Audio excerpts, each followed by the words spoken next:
Tanungin mo nga yung katabi mo, ano ba yung pasan mo sa balikat mo ngayon? Ano ba yung pasan mo sa balikat mo ngayon? Kung sa karga mo yung anak mo, I know na meron po tayo mga spiritual burden pa na nandyan po sa atin. Okay?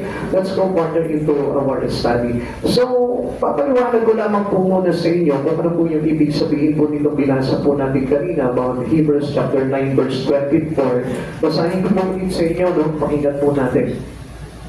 Sapagkat pumasok si Kristo hindi sa isang dakong banal na ginawa ng tao at larawan ng tunay, kundi sa langit. At ngayon nasa harapan siya ng Diyos na namamagitan para sa atin. Ang dakilang saserdote ng mga Hudyo ay pumapasok sa dakong banal taon-taon, may dalang dugo ng mga hayop, ngunit minsan lamang pumasok si Kristo upang ihandog ang kanyang sarili at iya'y sapat na. Kung di gayon, kailangan sana niya paulit-ulit na mamatay mula sa panangmatatagan sa lipunan. Subalit minsan lamang siya napakita. Ngayon magtatapos na ang mga panahon upang pawiin ang kasalanan ng mga sa pamamagitan ng haing kanyang inihandog. Itinakda sa mga tao na minsan lamang mamamatay at pagkatapos ay ang paghuhukom. Gayon din naman si Kristo'y minsan inihandog bilang hain upang pawiin ang mga kasalanan ng mga tao. Siya'y muling darating hindi upang ihandog na muli dahil sa kasalanan, kundi upang iligtas ang mga naghihintay sa Kanya. Okay? Titignan po natin kung ano po yung ibig sabihin po nito. Okay? Basahin po natin kung ano po yung ibig sabihin nito.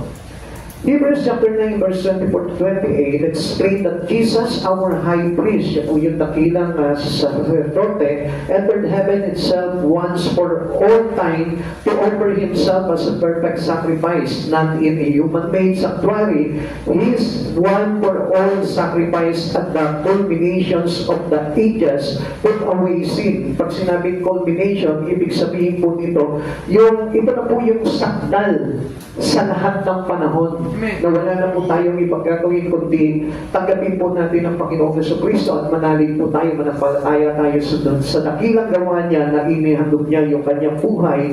Siya ay pinako sa krus, namatay, nilibingan sa ikatlong araw ay napabuhay na muli. So, contrasting with the temporary repetitive sacrifice of the Old Testament, the passage emphasizes the finality and effectiveness of Jesus Christ, which provides salvation and assurance for those who await His second appearance to bring them salvation. Kumbaga parang hindi po ito yung kumbaga banal na gawa lamang ng tao, kundi ito po yung talagang finality. Pag sinabing finality, ito na yung pinaka the best na ginawa para maokupahan talaga yung paglilinis sa ating mga pagkakasala. And this is brought to us by Jesus Christ alone. Wala pong iba makakagawa po nito. Kaya nga po, hindi po tayo naka-base into rituals or sa mga bagay-bagay na kumagay para other option or other processing o para nasa ganun magkaroon tayo ng ibang gawa para po maligtas tayo. Wala na pong ibang nakabang po yan. Kaya nga po kung mapapansin po natin, there is a lot of religious church na kung saan nagsasagawa ng iba't iba po nilang pananampalataya, pero iisa lamang po yun talagang dapat nating panghawakan sa buhay po natin. That was final at ito po isang beses lamang po nangyari. Kaya nga po napakahalaga na tanggapin po natin si Jesucristo sa buhay po natin dahil minsan lamang po yan. Minsan lamang po inihandog ni Jesus sa beses lamang po yan yung kanyang sarili para sa katutubos ng ating mga pagkakasala at wala na pong iba pang maihahain pa. Amen? So, kaya lagi po natin tatandaan yan. Kaya para na sa hindi rin po tayo maligaw na kung saan po tayo magpupunta. Kasi kuminsan po kasi dami po natin hinahanap. Gusto ko yung ganitong church, gusto ko yung ganitong church. No. Ang dapat panghawakan po natin yan that all our burden was already satisfied and being justified by Christ Jesus. Amen. Tayo po ay pinubos na po tayo at nilinis na po tayo ng Panginoon dyan. Now, the question is, what is the greatest burden you'd ever had to carry? Ano po ba ngayon yung mga dalahin natin, pasanin po natin sa buhay po natin? Which is, kuminsan, nakabase po tayo doon sa mga bagay lamang po dito sa mundong ito. Pero, there is a greatest burden that we sometimes did not acknowledged by man. Kung minsan, hindi po natin nakikita yung bagay na yun which is yung pong burden natin about sin. Kaya kailangan po natin na makita po talaga yung bagay na yun. Although pinasa na po ito ng ating Panginoong Jesucristo, ano po, ikinuha niya na po ito sa atin. Kaya nga lang po, kuminsan po kasi, sabi nga po dito nung binasa po natin sa verse 27, itinakda sa tao na minsan lamang mamamatay at pagkatapos ay ang paghuhukom. So yung words na minsan, ibig sabihin, it is only once. Amen. Isang beses naman po naganap ito. Kaya kung nagamal po itong bagay na ito, huwag mo nang iiwanan ang Diyos na ito na tumubos sa iyo dahil ito na yung perfect time na tayo po ay nilinis. At kapag iniwan po natin ang Panginoon, so wala na pong ibang maihahandog para tubusin po tayo sa pagkakasala natin. At ang kasunod po nun, huhukuman na tayo. So, yun po yung dapat na maintindihan po natin po dito. No? People often make a wrong decision. Kaya nga po, kadalasan, marami po tayo mga maling desisyon sa buhay na kung saan nakafocus lamang po tayo sa mga bagay-bagay po dito sa mundo na ito. Mamaya, ipapaliwanag ko po sa inyo kung gaano po talaga ka-dangerous or how risky a life that is focused only in the things in the world. Kaya nga pala pinagbawal po sa atin ng Panginoon na do not love this world or even things in the world. Kaya po pala piniwalan po tayo ng Panginoon doon dahil ayaw ng Diyos po talaga na mailagay sa delikado ang buhay po natin. God doesn't want us to put our life into a dangerous way. Amen. So kaya nga po iniingatan tayo ng Panginoon. Kaya nga, after na makilala mo si Kristo sa buhay mo, huwag ka na bibitiw. Hawakan mo na siya habang buhay, habang nabubuhay ka, paglaanan mo na ng buhay mo ang Panginoon sa buhay po natin. Now, people often made the wrong decision, followed simple advice, or lost someone close to you. Minsan, di ba? Kung minsan nga, kung ano pa yung mali, yung pa yung ginagawa natin. Yung pa yung parang nagiging desisyon po natin sa buhay po natin. Alam na natin mali, yung pa rin yung ginagawa natin. Alam na natin tama itong kay Christ na kung saan ang Panginoon mismo tinawag tayo para ayusin yung buhay natin. But we still reject it. Kaya nga kung minsan, di ba, may mga pagkakataon po sa atin na hindi mo na ako magsisimba ngayon. Alam natin kung ano yung mga pinakamagandang bagay na dapat natin gawin kapag araw ng pagsamba. Pero we choose to do some things that is not hindi makakuha sa buhay po natin ng kaayusan. Kaya ang nangyayari po sa atin, tayo po mismo naglalagay sa sarili po natin into a dangerous life. So, some of them are problems financially, but the greatest burdens of man is our sin. Kaya nga itong sin na to, pag pinasang mo po ito, walang mangyayari sa iyo, mapapahama ka lang. Amen. Kaya nga, we need Christ Jesus. Amen. Siya po yung talagang kailangan po natin sa buhay nito. Kaya mahirap po sa tao, mabuhay po sa mundong ito apart from Christ Jesus. We cannot separate our life into God. Huwag po natin ipagpilitan na, okay naman ang buhay ko. Sa katunayan nga malaki ang kinikita ko, yung mayaman ako, nakakapag-aaral ako ng mabuti, at pagkataas pa yung mga grado mo sa school. Come on, hindi po tayo makakapamuhay apart from Christ Jesus. Dahil pasan-pasan po natin yung bigat ng kasalanan na yun. At alam po natin, yung bigat ng kasalanan na yun, ay mayroon pong kabayaran po yun. And the wages of sin is death. Yun po yung paglalagay po sa atin sa impyerno. Kaya nga, kailangan po natin talaga si Jesus sa buhay po natin para nga sa ganun, tayo po ipabilang doon sa mga bagay na ginawang kadakilaan ng ating Panginoon, yung tubusin po tayo sa kasalanan na yun. The greatest burden of a non-believer has to face is the burden of guilt before God. Yan. Nasa pagharap po natin sa Panginoon, kung hindi po tayo lalapit talaga sa Panginoon, halimbawa, sa yung mga bagay nito, kinakatamaran po natin, tinatamad po tayo na sundin yung mga bagay na ginagawa sa atin o pinagagawa sa atin ng Panginoon, magiging guilty po tayo. Dahil, ang sabi po sa atin, minsan lamang itinakda na minsan lamang mabubuhay ang tao at pagkatapos po nito ay ang paghuhukom. So, ang mahirap po nito kasi, when we face the throne, judgment of God. Pag tayo humarap na po tayo doon sa Panginoon, ano yung magiging hatol natin? Kung makikita ng Diyos na nakapasang pa rin sa iyo, burden mo pa rin yung kasalanan. Ikaw pa rin yung may bintad. Alam niyo po ba maraming tao ganito Sa spiritual realm, yan pong, kung makikita po natin, if we open our spiritual eye, makikita po natin yung believers and non-believers of Christ. Kasi kapag tayo po yung naglalakad po into spiritual realm, makikita po natin, yung mga non-believers, makikita mo ang bigat ng mga pasan po nila dito, ang lalaki ng mga pasan po nila, mga luggage. Alam niyo yung mga luggage na malalaki? Amen. Pag siya sa spiritual realm, naglalakad ka sa kalsada, mga kasalubong mo yung mga non-believer, yung mga hindi lumalapit sa Panginoon, makikita mo ang laki ng pasan po nila dito. At ano po yung naman ng luggage na yun? It is full of sin. Amen. Puno po ng kasalanan yun, na siya pa rin yung nagbibit-bit nun. Hindi po natin napapansin yun dahil sa spiritual realm, makikita lamang po natin yun if we are open in our spirit. But yung mga believers naman, makikita mo ang gagaan ng dalahin nila, wala silang ganun. Ang makikita mo lang na kinocompose yung kanilang espiritu ng naganakan, kapayapaan, kapagnalan, at katuwiran na nagmumula sa ating Panginoon. Tignan niyo po yung pagkakaiba po nun. Kaya nga, we cannot separate our life into Christ Jesus.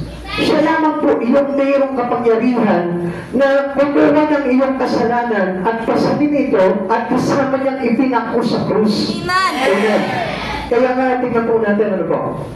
People don't mind if their soul perish, guilty of no God. Alam niyo kung bakit? Kasi nga, dito sa buhay po natin, medyo lesson po yung ating pakiramdam. Hindi natin mapapakiramdaman yung bigat ng kasalanan habang nabubuhay po tayo. It is because we are under the grace of God. Amen. Kasi nandun pa rin po yung protection ng Lord po sa atin even though we are a sinner. Kaya nga kung mapapansin po natin, yung sabi po sa atin ng Lord, He loved the sinner but He hates the sin. Amen. He hates the sin.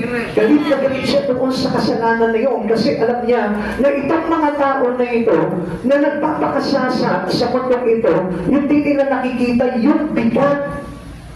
Yung bigat ng pasan natin yung ating kasalanan na kung saan pwede naman po palang ilagak po sa Panginoon eh. Kaya mayroon nga rin po nakasulat sa aklat po ng Mateo chapter 11 verse 28, lumapit kayo lahat ng mga napapagalat na bibigatan sa inyong pasanin at pagpapahingay ko kayo. Nakita niyo po yung trading ng pasanin po dito. Yung po ng yung pumatak ng Diyos, yun ang gusto niyang ipapasan sa atin. Tapos yung pasanin natin, the full of heaviness because of our many sin. Gusto kunin sa atin ng Lord yun. Kaya lang, ayaw natin ibigay sa Kanya. Why? Because we don't want to surrender our life to Him. Minsan ayaw natin i-allow na isuko mo yung buhay mo sa Panginoon. Kaya nga sabi ng Lord, come to me, all who are weary. Kayo mga nabibigatan at napakagal sa inyong mga pasanin at pagpapahingayin ko kayo. Ngayon, hindi po nakikita ng mga tao yun. They enjoy the word. Bakit? Kasi less yung kanilang pakiramdam because of their flesh. Amen. Nasa flesh po kasi tayo. Kaya hindi natin nakikita o natatanawan ano ba yung kalagayan ng kaluluwa ko. Kaya nga, kailangan po talaga ng tao na lumapit sa Panginoong Jesucristo. Amen! Dahil kung hindi po tayo lalapit sa Panginoong Jesucristo, hindi po talaga mahuhugasan o hindi matatanggal po talaga yung lahat ng ating kasalanan. Bibigat lamang po na bibigat tayo. Alam niyo po, pag sa isang Kristiyano po, obviously, alam niyo na po yung bagay na yun. Na kapag halimbawa medyo bumibigat na yung pakiramdam mo, no? Minsan, halimbawa, nagkakaroon tayo ng mga problema, mga kaguluhan, o kaya naman failures, o kaya naman karamdaman. Alam niyo po ba kung ano po ang ibig sabihin nun? Ibig sabihin nun, ang bigat-bigat na ng espiritu mo because of your sin. Kaya nga sabi ng Lord, lumapit kayo sa akin mga nababagal at nabibigatan sa inyong pasanin at pagpapahingayin ko kayo. And that was the time that God will inviting us to come again. Amen! Kaya po tayo inaanyayahan po muli ng Panginoon. Kaya nga lagi niya pong itinibigin sa atin, Hebrew chapter 9 verse 27, itinagda sa mga tao na minsan lamang mamamatay at pagkatapos ay paghuhukom. Huwag na po tayong umabot doon sa paghuhukom. Amen! Kasi there is no forgiveness. Kapag nandun na po tayo sa paghuhukom, kailangan po, lahat ng burden po natin, lahat ng pasan po natin dito, naibigay na po natin, naipasa na po natin, naipapako na po natin sa krus. Amen! Amen! Amen. Kaya nga, minsan lamang napakita dito ang ating Panginoong Jesucristo na pang-ihandog para sa ating mga kasalanan. At sa kanyang pagbabalik ay ililigtas niya sino? Yung mga naghihintay sa kanyang nananalig sa kanya. Amen. Kaya nga kung sa tingin mo na parang wasted lang yung pagpunta mo dito, naku, hindi po. Siguro ito your bless. Kung halimbawa, ang pangarap mo lang yung umasenso ka sa mundo, yumaman ka dito, magkamal ka ng maraming kayamanan, wala po talaga tayo makikita po dito. Pero if you are open into your spirit, makikita mo dito kung anong mahalaga po dito. Kung bubuksan mo, kung titignan mo, yung pasan-pasan mo sa iyong balikat na gaano karaming kasalanan. Siguro kung hindi natin napapansin, no, dami natin kasalanan na gagawa eh. Kaya nga, without Christ Jesus, naku siguro, kung makikita mo yung iyong espiritu, ang lakad niya, nakaganyan na. Pikat na yan sa pasa niya. Pero in your flesh, okay, parang wala eh. Bakit? Because of the lie of Satan. Amen. Because he is always deceive us. Amen. Pinagaya ka niya na, hindi naman yung palagayan mo. Naiintindihan ka ng Panginoon na kahit nagbihira ka makaatin ng gawain, naiintindihan ka ng Lord. Yun po yung deceiving ng kaaway eh. Pero ang Lord is always keep on warning. Nagbibigay po palagi siya ng paalala po sa atin.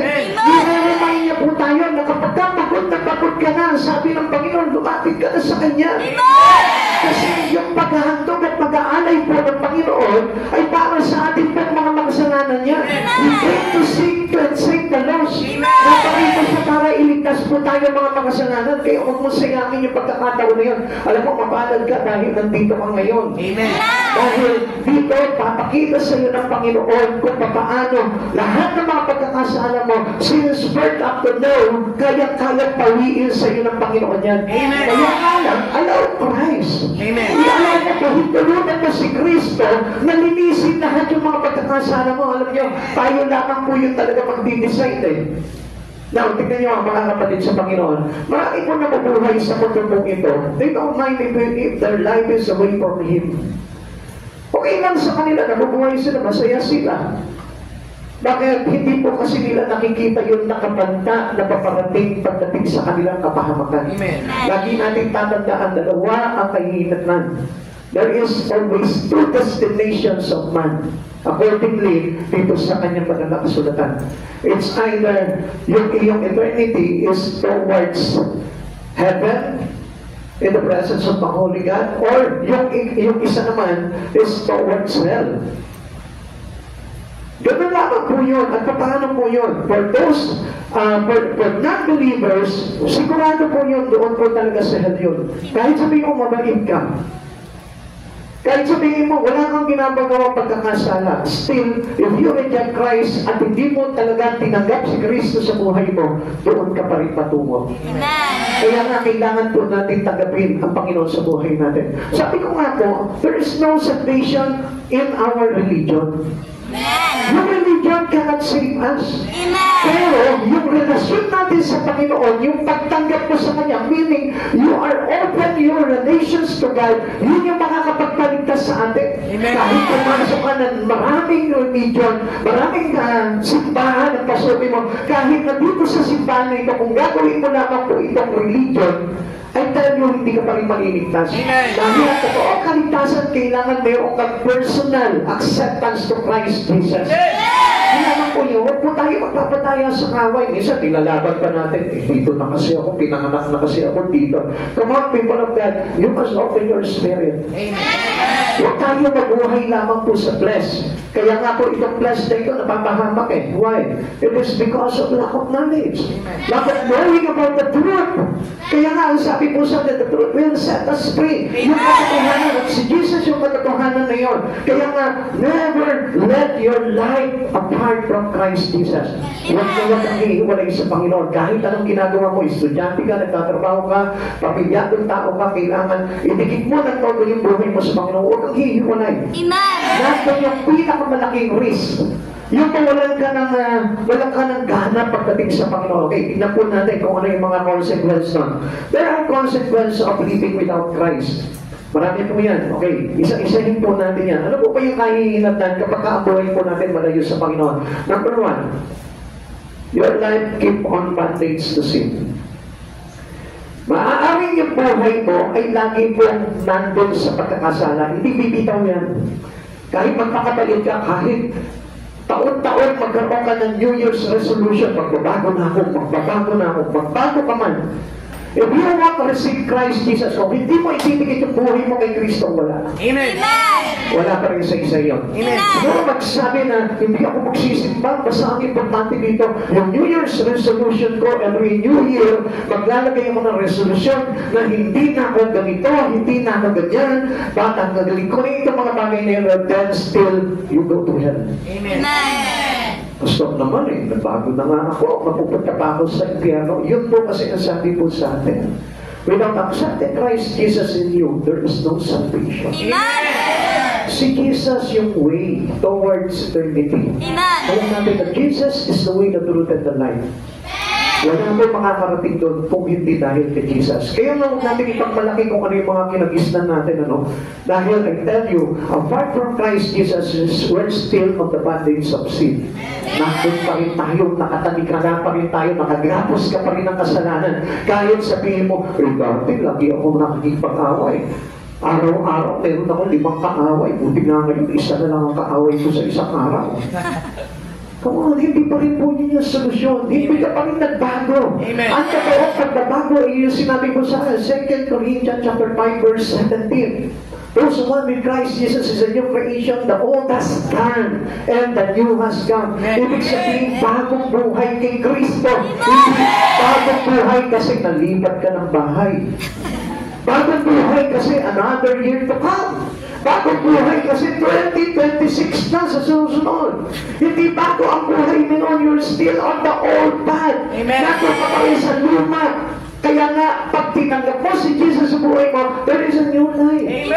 Kaya pa lamang magkakaroon tayo ng bagong buhay. Kaya pa lamang tayo kakalagan sa ating mga kasalanan. Kaya pa lang tayo aalisan ng mga talikala. Kaya nga, napakahalaga ng buhay mo lagi nakatigid ka kay Kristo. Bakit mo sin is anything that leads to slavery? Kaya nagiging alipin po tayo ng kasalanan. Na kahit hindi ka gumagawa ng kasalanan, kung wala ka pa rin kayo sa Kristo, still you are slave. Amen. Alipin. Amen? Kaya nga, masigapin po natin palagi na ilapit o ilalap yung buhay natin sa ating Panginoon sa Kristo. Sabi po ng Romans chapter 6 verse 6, alam natin na ang dati nating pagkatao ay pinakol kasama niya upang mamatay ang makasalanang katawan at nang hindi na tayo maalipin pa ng kasalanan. After receiving Christ Jesus, kasama na po yun. Amen. Lahat ng kasalanan mo, all the bondage of sin in your life, kasama ng pinako sa krus. Kaya nga lagi natin tatandaan. Si Jesus, He overcome the cross. Amen. Kaya nga kung may krus ka, tapos nandun pa si Jesus, nandun pa yung imahe niya, ay hindi ka nakalaya sa bondage ng sin. Amen. Kaya nga kung mapapansin nyo po, yung krus po natin, wala nang imahe yan. Amen. Amen. Because Jesus win. Amen. Nanalo po si Jesus napagtagumpayan niya po yung kasalanan natin. Kaya nga, tayong mga tumatanggap kay Kristo, tayo po nagpo-confess o nagpo-proclaim that Jesus is Lord and He was raised from the dead, maliligtas tayo. Kaya natandaan po natin, ikaw na lumalapit ka sa Panginoon. Ikaw, kahapon lang, makasalanan ka. Ngayon, tinanggap mo na ngayon personally si Jesus sa buhay mo. Lord, gusto ko na magkaroon ng relasyon sa iyo. Lord, ikaw na yung personal Savior ko. Lord, ikaw na yung talagang Panginoon sa buhay ko na itutuloy ko. Ikaw na mag-ari sa buhay ko. Dahil lahat ng kasalanan mo, pinawin yun. Ganun lang kadali yun. And then, gawin mo na kung ano yung mga bagay na pinagagawa sa iyo ng Panginoon. Doon mo na may enjoy yung pag-church mo, doon mo na may enjoy yung pagbabasa mo ng Bible, doon mo na may enjoy everything in the Spirit. At doon mo na rin maiintindihan, maunawaan kung bakit po tayo nagsisimba, kung bakit po tayo nagbabasa, kung bakit tayo nakikinig, kung bakit po tayo kailangan lumapit sa Panginoon. Doon mo maiintindihan yung bagay na yan. Sabi ko po dito, paliwanag ko naman po sa inyo yung ibig sabihin po nito Romans chapter 6 verse 6. It is the true union with Christ that The spiritual old self, yung dati lang po nating spirito, yung dati nating pagkatao, our sinful nature or the body of sin has been crucified and rendered powerless. Wala na po sa atin yung kapangyarihan po ng kasalanan na yun. Freeing believers from the total dominion of sin so they are no longer slave to it. Pinalaya na tayo. Amen. Hindi na tayo alipin ng kasalanan. Now, kapag tinanggap mo si Jesus personally sa buhay mo, hindi ka naman natakot ngayon sa kamatayan. Bakit? Kasi pag hinutulan tayo ng Panginoon, we are free already, tayo po mismo tatanggapin na tayo ng Panginoon. Doon lamang po tayo magkakaroon ng kaligtasan. Dahil lahat po tayo, pumampa po tayo, lahat ng mga naligtas at lahat ng mga hindi naligtas, haharap pa rin yan sa final throne para hatulan po tayo ng Panginoon. At doon pa lamang po ipoproclaim ng Lord kung sino po talaga yung nililigtas niya at sino po yung mapaparusahan. Kaya mga kapatid sa Panginoon, napakahalaga po na buhay po natin ay talagang nakatikip po sa Panginoon. Never keep your life away from Him. Dahil talagang masasadla po talaga tayo sa pagdurusa. Kung tayo po ihiwalay sa Panginoon, lagi po natin nasahin po talaga. Pilitin natin, sikapin po natin na maingat po tayo ng todo sa ating Panginoon. Amen. Amen. Ikalawa, tingnan nyo, another consequences of living without God is separation from God. Yung practice mo, nagpapalayo po sa atin sa Panginoon. Okay, listen to this mga kapatid sa Panginoon na gusto ko po kasi na maintindihan niyo po itong mga bagay na ito. Kasi napakaganda po na maintindihan niyo po itong mga aral na ito para na sa ganun, hindi po tayo magkaroon ng pagmamalaki sa Panginoon. Amen. Kasi kung minsan nakala po natin, nakaya po natin yung buhay po natin, pero hindi po natin nasisilip yung ating kaluluwa. Dahil we cannot see into our naked eye. Minsan nga, di ba, titignan mo yung sarili mo kahit 10 taong ka na hindi nag-church, pero okay naman, parang wala naman nabago sa buhay ko, still the same. Kasi nga, bulag po tayo spiritually. Pero, hindi natin napamalayan, hindi natin nakikita, layo-layo na pala natin sa Panginoon, no? Akala natin, sabi ng Lord lagi niya akong masama lagi ko siya nandito Yun ang pagkakaakala po natin, ano po? Kasi kung minsan, nagpapray tayo, no? Lagi ka lumuluhod ba sa Panginoon, pero hindi mo po alam that because of living without God, ang nangyayari po pala sa atin, parang nagiging wala na lang lahat ng ginagawa natin dahil ang layo na pala natin sa Panginoon. Amen. We are separated together with God. Amen. Kaya nga kahit na nagsisimba ka, parang wala na, dry na. Hindi mo na maramdaman ng Lord, hindi mo na maramdaman yung presence ng Lord. Hindi mo na maramdaman na may impact pa sa iyo yung pakikinig mo ng salita ng Diyos. Minsan parang sinasabi mo, parang wala lang, parang kwento lang ang kapitbahay mo. Parang gano'n na lamang po yung dating sa iyo. Hindi na nagkakaroon ng halaga sa ito. Parang hindi na lumalakas yung espiritu mo kapag ka nakikinig ka ng salita ng Diyos. Why? Because you are separate from God. Amen. Kaya kapag makita mo, matigit ka sa Panginoon, makita mo, makaparinig ka pa lang ng awitin, na papuri, makikita mo parang, yung mata mo parang namumugto na agad, parang dinadago ka na agad yung tibig mo, parang naiiyak ka na agad, di ba? Bless ka kapag ka nakakakita ka ng mga tao naglilingkod, nag-alakad dyan, may daladala na mabuting balita ng Panginoon, ikaw mismo, how blessed I am na makita ko ito. Amen. Sabi nga mo ni Brother, nung kausap ko po kanina, sabi niya, yung nakita ko ito mga tao na ito, sabi ko, nakita ko yung gaganda sapatos nila. So spiritually, hindi naman po yung ganda ng sapatos nakita niya, kundi yung may dala ng mabuting balita na nagpapahayag, nagsasakripisyo para po ipahayag ang salita ng Diyos. Amen. It is how we look spiritually, the people who have God in them. Ganun po kasi yun Minsan hindi nila tayo napapansin, ano po, nasa likod lang kasi tayo Bilang mga likod ng Diyos, hindi naman tayo hinahangaan po talaga Kasi bakit? Kasi ang hinahangaan nila, syempre, yung mga kontraktor, yung mga senador, yung mga congressman, yan yung hinahangaan nila. Ito yung mayayaman Ganito gusto ko. Pero ang hindi po nila alam, yung laki ng burden po nila na yun, nabitbit po nila, patong-patong na. Amen. Hindi lang luggage of sin yung pasag po nila sa balikat nila, kundi sin of mother, nandun na rin, nakapatong na rin po sa kanila. Amen. Instead na tanggalin po sa kanila yung pasag po nila kasalanan, na ibabagsak pa sa kanila yung kasalanan ng buong mundo. Kasi they are concerned with the world eh. No, I mean, this country.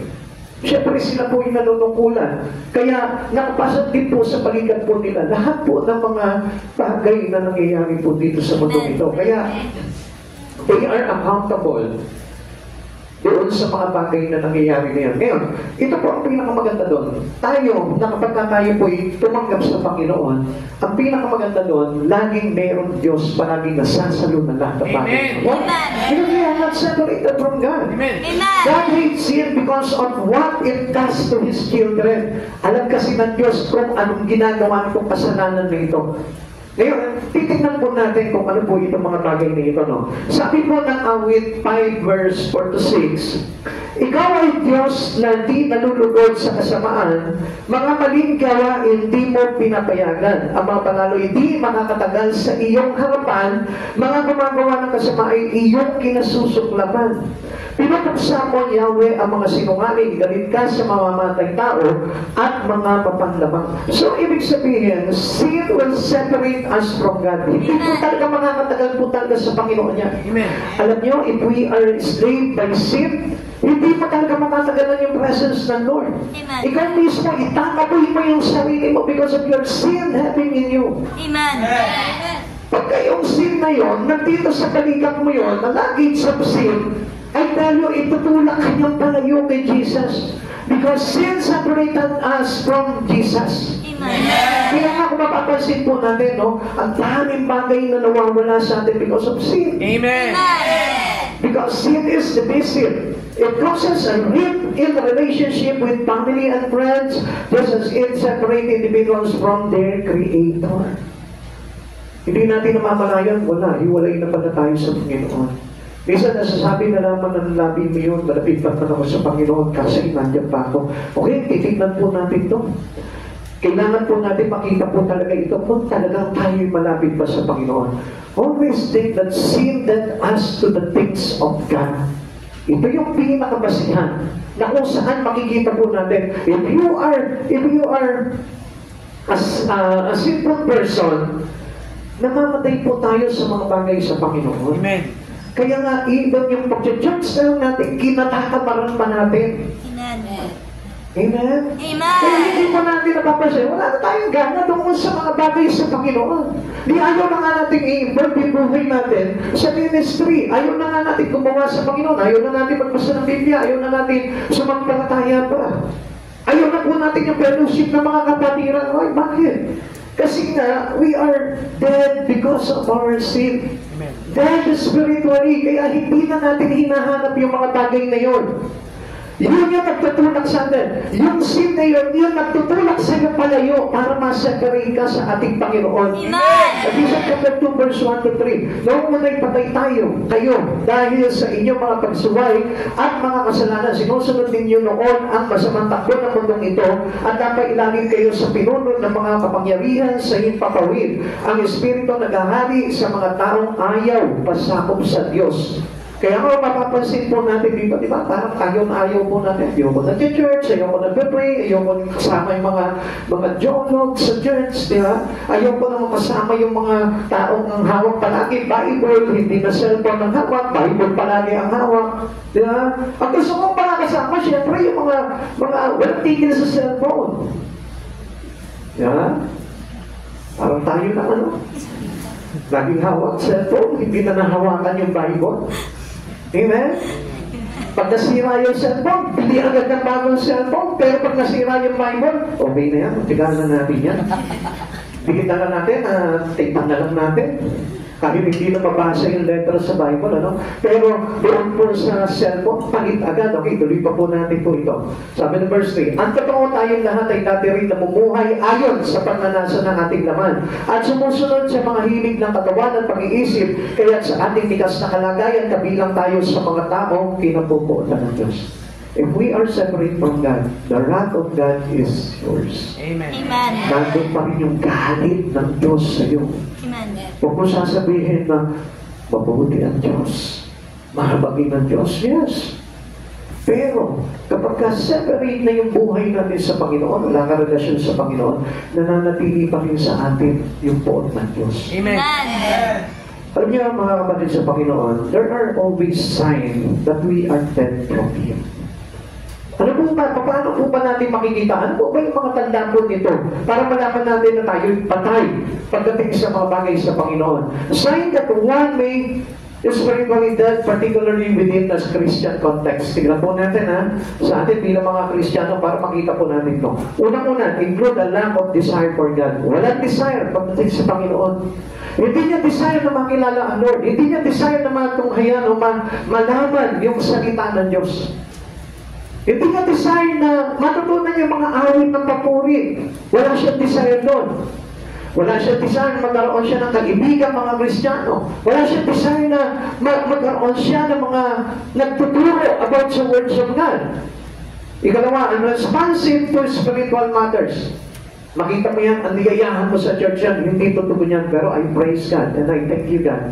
Dahil kayo mga nandito ngayon, tumugod kayo. Amen. Ibig sabihin niya, gusto buhayin ng Panginoon yung ating espiritu sa Kanya. Amen? So, disobedient to God's word. Yung isang alam na po natin ang salita ng Diyos, pero tayo po mismo nagdi-disobey natin, nakakontradict pa po natin yun. I-focus on worldly priorities, ayun. Ito kadalasan yung nagiging problemang malaki ng mga Kristiyano. We are already Christian, but still, yung ating focus is about worldly priorities pa rin. Yung priority natin ay yung mga sanlibutan pa rin. You are Christian. You are having Christ Jesus already. So, ibig sabihin yan, hindi mo naririnig yung tinig ng Panginoon. Dahil supposed to be, dapat naririnig mo yung tinig ng Panginoon. Amen. According to John chapter 10. So, dapat tayo po mismo, bilang mga tupa, bilang mga mananampalataya sa Panginoong Jesucristo, you always keep your ears open. Amen.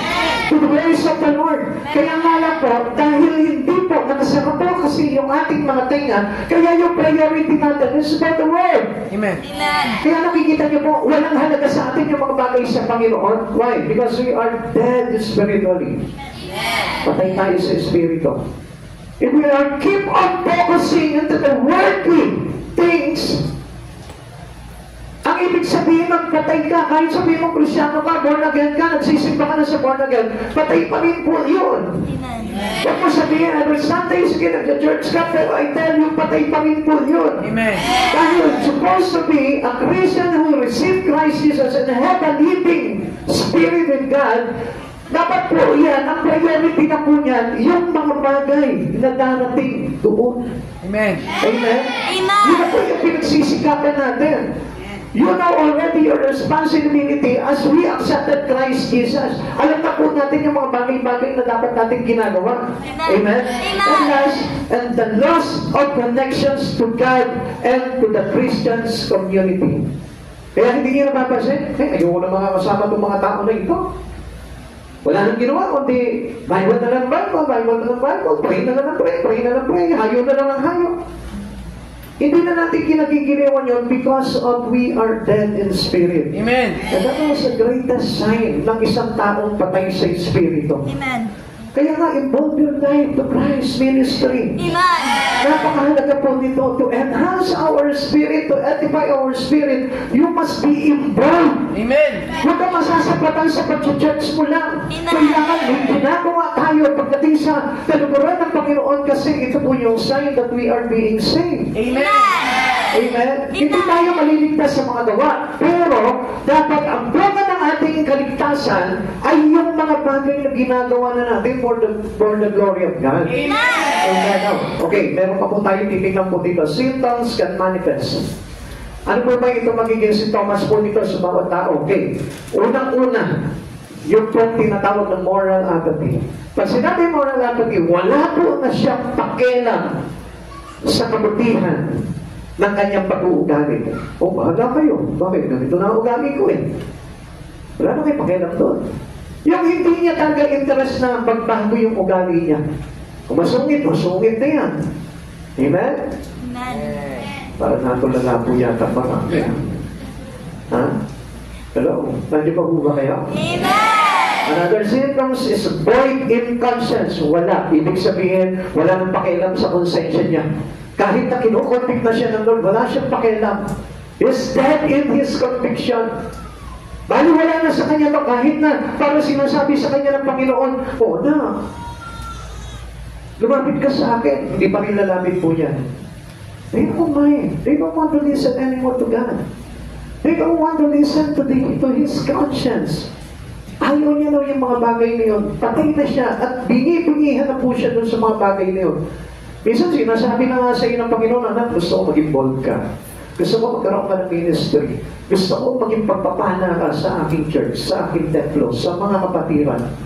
Pero bingi tayo doon dahil sinusunod natin yung layaw ng ating katawan. Yung gusto lang ng ating katawan. And another symptom says, indifference to Scripture. So, ibig sabihin nito, yung wala ka ng interest pa na alamin ang mga bagay tungkol sa salita ng Diyos. Kaya nga mga kapatid sa Panginoon, di ba? Many Christians today don't want to read anymore the Bible. They don't want to read and meditate the words. Ayaw na nilang pag-aralan. Basta, makinig naman ako last Sunday, okay na yun. Come on, we need to search. Amen. We need to meditate. Amen. We need to study hard. Amen. Sapagkat dito po nakasanalay po yung ating kaligtasan. Amen. Ito yung kalooban ng Panginoon na dapat natin sundin sa buhay natin. Alam niyo po ba, araw-araw ina-approach tayo ng Panginoon. Kung bubuksan niyo lamang po yung tenga niyo, maririnig niyo kung ano gusto ng Diyos na pagawa sa inyo. Amen. Or you are here today because it is the will of God into your life. Amen. Alam mo kung bakit ka nandito ngayon? Ang Diyos ang tumawag sa iyo, hindi yung mga kapatiran na nandito. Kaya alam nyo, dapat nga tayo, very, very thankful po tayo dahil ang Diyos dinala tayo sa tahanan niya. Amen. Dahil gusto niya na talagang ayusin ang buhay po natin. Ang last is isolations from fellow believer. Yan, nilalayo na tayo sa mga mananampalataya. Yan yung symptoms na makikita po natin nagmamanifest sa buhay ng isang Kristiyano kapag tayo po yung patay na sa Espiritu. Yung ayaw na natin kasama yung mga fellow believers natin. Parang gusto na natin yung mga worldly people na. Gusto natin yung mga taong wala ng pakialam sa Diyos. Bumabalik na tayo na dating sistema ng pamumuhay natin. Na we get along with the people who doesn't honor God. Who didn't honor God anymore. Yun na po yung gusto nating samahan. Na kahit na tinutungayaw nila ang Panginoon, mas parang enjoy pa tayong kasama doon sa mga tao na yun. Na kahit na tinatalikuran nila ang Panginoon, mas enjoy tayo na kasama yun. Hindi niyo po ba napapansin po yun? Na kapag ikaw nakakakita ka na nag-share ng words of God, parang kang allergic ka. Parang kang dinapupan ng dengue. Di ba? Parang kala mo nakakahawang sakit na naku, tayo na. Huwag sa pagkatsa. Ganun po yung kalagayan po natin. Kaya nga, alam nyo, isang bagay na makikita po natin buhay yung espiritu natin, yung relasyon natin sa Panginoon. It's about pag nakita mo yung sarili mo na kinagiliwan mo lahat ng mga bagay na ino-offer sa iyo ng Panginoon spiritually. Amen. Amen. Amen. Number 3 is the wrath of God. Ito po yung consequence living without Christ Jesus. Una yung bondage of sin, separate from God, and the third one is the wrath of God. Yung poot ng Diyos hindi papapawi sa niya. Kahit sabihin mo sa Panginoon, Lord, huwag kang magalit sa akin, still kung hindi mo tinanggap na buong katotohanan si Kristo at hindi ka nabuhay kay Kristo, I tell you, yung poot ng Diyos nandyan pa rin. The wrath of God is a divine response to human sin and disobedience. Kasi alam niyo po ba, pag tinawag tayo ng Panginoon, you must obey the voice of the Lord. Kailangan tumagot ka. Patulad na rin pa, anong ginawa mo ngayon? Nag-church ka. It was the voice of the Lord. Amen. Paano mo nasabi na ito ay tinig ng Diyos? Alam mo naman tinig ng Diyos na sabihin sa iyo na, sige, magpunta ka ngayon sa mga lugar na masama. Hindi naman siguro ganun ang tinig ng Lord, no? Amen. Ang tinig ng Diyos, yung magsasabi sa iyo, anak, halika magsimba ka. Anak, halika mag-pray ka. Anak, halika mag-worship ka.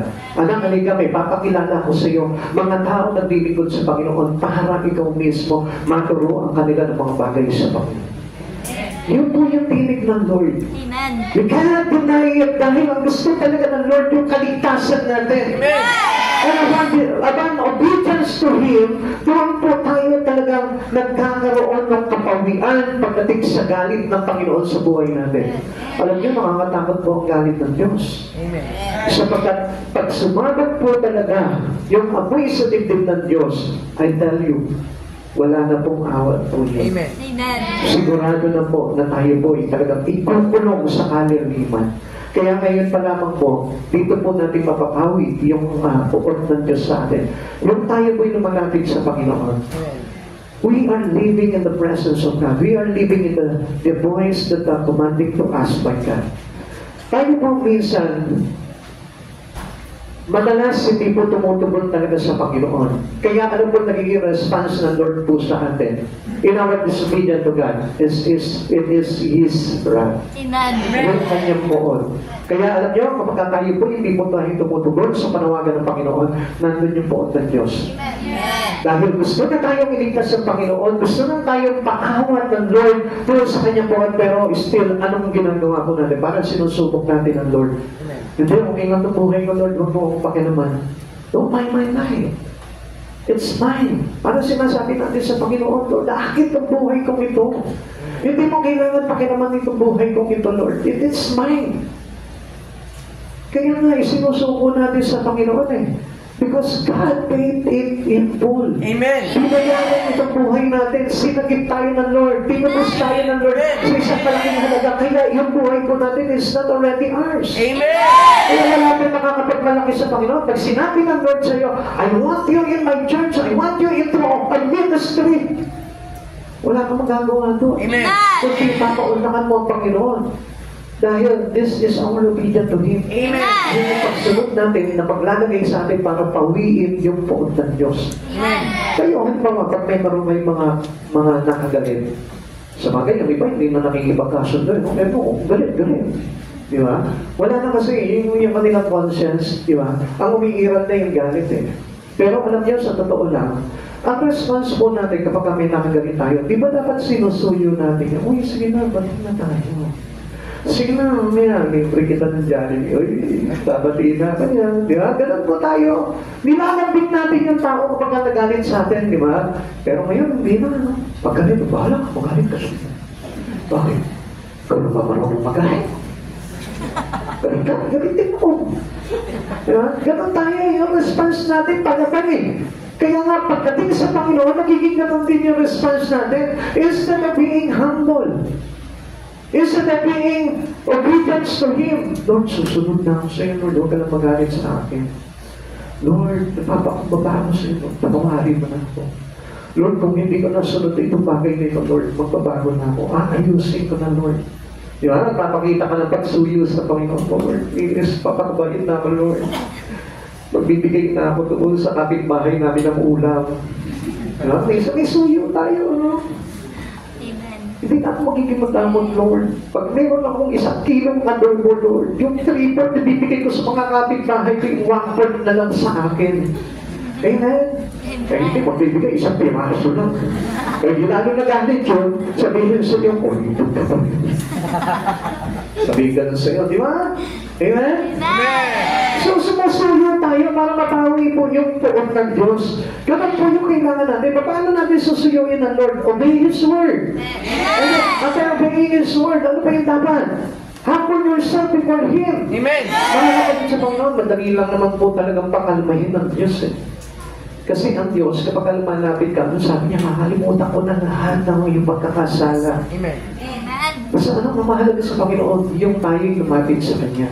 Yung tayo'y sumunod sa Kanya. Yung tayo ay magpasakop at magpakilalim sa kalooban Niya.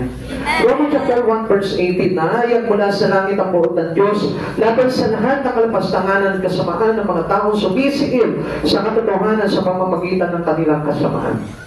Minsan kasi nakita po ng Panginoon sa atin na tayo po'y naging against po talaga sa Panginoon. Kaya nga, we need to study Bible.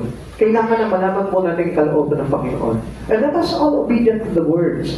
Kasi kung hindi po tayo susunod po dito, at patuloy po tayo mamumuhay lamang sa sarili po natin, ito po yung sinasabi po sa atin. na nangaya mula sa langit ang poot ng Diyos laban sa lahat ng kalapastanganan at kasamaan ng mga taong sumisikil saan? Sa katotohanan. Sa pamamagitan ng kanilang kasamaan. Ipinipilit po nila yung kanilang pamumuhay na hindi tama. Pinipilit nila yung pamumuhay nila na malayo sa Panginoon. Kaya nga ang nangyayari po sa atin, hindi po natin namamalayan po dito. Yung poot ng Diyos nandyan nakabanta po sa atin. Hinihintay na lang na matapos po itong mundo na ito, and then yung poot ng Diyos bubuhos po talaga yan doon sa mga tao na yun. Kaya nga mahalaga po yung tinatawag ng truth. Because sin is against the truth. Amen. Yung kasalanan ay laban po yan. Contradict po yan sa katotohanan mula sa Panginoong Jesucristo. Kaya nga ang katotohanan, dapat ang buhay po ng tao ay dapat nakalapit po talaga sa Panginoon. Hindi malayo sa Panginoon, hindi nakatikit sa mundo, kundi nakatikit into God's nature. Yung nature natin is about into God and holiness. Hindi na po tayo kung bagay nandun pa sa mundo. If we have received Christ Jesus, tayo po mismo, mahihiya na tayo sa sarili po natin eh. Like what Isaiah did. Ano po yung nangyari po kay Isaiah? Nung nakita niya po ang Panginoon, ano sabi niya gano'n? Kawawa ako na nakakita kay Yahweh. Di ba? Sabi niya po, bakit? Because he realized that he is a sinner. Now, ano sabi po sa atin? Ganun din po dapat po tayo eh. If we realize into God, if we are already know God about His holiness, di ba? Ang sabi po ng Isaiah, sabi niya, He is holy, holy, holy God Almighty. Nakita niya yung kabanalan. Now, alam po natin na tayo po, kapag nakita natin yung kabanalan ng Diyos, tayo po mismo matatakot tayo. Ako, Lord, kawawa ako dahil isa akong makasalanan. Now, anong dapat po natin gawin po doon? Kaya nga po, nakita po natin dito na tayo dapat mahiya na. Amen. Amen. Even the angel, even the seraphim. Amen. Nakita po dito, yung seraphim po, ano po doon? Meron po siya dalawang pakpak na nakatakip sa kanyang mata dahil natatakot siya tignan yung kabanalan ng Diyos. Amen. They are already holy. Ha? Ito mga seraphim na ito is holy na. Holy creator na ito. Pero nagtakip pa po sila ng mata dahil nakita po nila yung sobrang kabanalan ng Diyos. Amen. Kasi kung sabihin tayo din po, even their feet, sabi po dito, yung dalawang pakpak naman nila nakatago, nakatakip sa kanilang paa. Bakit? Ito po kasi yung nagpaparoon pa rito, yung paa, kaya natutulihan. Ngayon mga kapatid sa Panginoon, tayo po mismo, dapat tayo mayroon tayong hiya sa harapan ng Panginoon. Amen. As we see the holiness of God, that He is holy, holy, holy God Almighty, dapat tayo po mismo nahihiya at hindi tayo sumisigil sa katotohanan. Amen. Amen. Dapat nire-respeto na po natin yung katotohanan mula sa Diyos. We never contradicted anymore the truth. Alam niyo, kapag kinokontradict po natin yung truth, hindi tayo makakalaya. Amen. Yung poot ng Diyos, nakabagsak pa rin sa iya. Amen. Hihintayin mo na lang ibuhos sa iyo yung poot ng Diyos. We must hold into the truth of God. Amen. Kailangan yung panghawakan natin. Dahil yung katotohanan po talaga ang magpapalaya sa atin. Amen? The truth will set us free. Nakilala natin ang katotohanan at ang katotohanan ang magpapalaya sa atin. So, never contradict the truth in God. Kung ano yung mga bagay na sinabi sa atin ng Panginoon, hawakan mo yun. Embrace the truth. Dahil hindi ka magpapalaya sa atin sa tuot ng Diyos. Amen. Pero alam niyo, buti na lamang po, God love us so much. Mahal tayo ng Diyos. And until now, hindi niya tayo binubuhusan ng poon. Alam mo, kapatid sa Panginoon, mapalad po tayo dahil nandito tayo ngayon. Amen. Dahil I know that God has really love for every one of us. Even though we are sin, kahit na tayo nagkasala, nandun pa rin ang pag-ibig ng Panginoon. Sabi niya, John 3:16, it is about the love of God. Pinakita niya sa atin dito. Kung nabasa mo yung John 3:16, halimbawa, nababasa ka ng Bible, nagbukod ka ng Bible, nadaanan mo yung John 3:16, isa na po ang mensahe sa iyo, mahal ka ng Diyos. Amen. Sumampalataya ka sa Kanya. Amen. Kaya lang, marami po tao ayaw talaga magbukas ng Biblia, ayaw pakinig ng salita ng Diyos. Kaya hindi nila na maintindihan, gaano ba kung kamahal ng Diyos? Ang alam nila na pagmamahal ng Diyos kapag ibinibigay sa kanila yung mga material na bagay. Come on, that is not the love of God. Amen. Hindi tayo ito-tolerate ng Lord into material things. Amen. Dahil yung mga material na bagay na ito yung makakapagpahamak sa atin. Amen. Never be materialistic. And never had a materialistic attitude. Kapatid sa Panginoon, yung faith po natin, Yun yung response po natin into God's love. Kaya sabi niya po sa John 3:16, kayo na lamang pag-ibigan Diyos sa sanlibutan, ibinigay niya ang kanyang kaisa-isang anak upang ang sino man sumampalataya. This is our response to God. Yung ating pagsampalataya sa Panginoon. Response natin into God's love.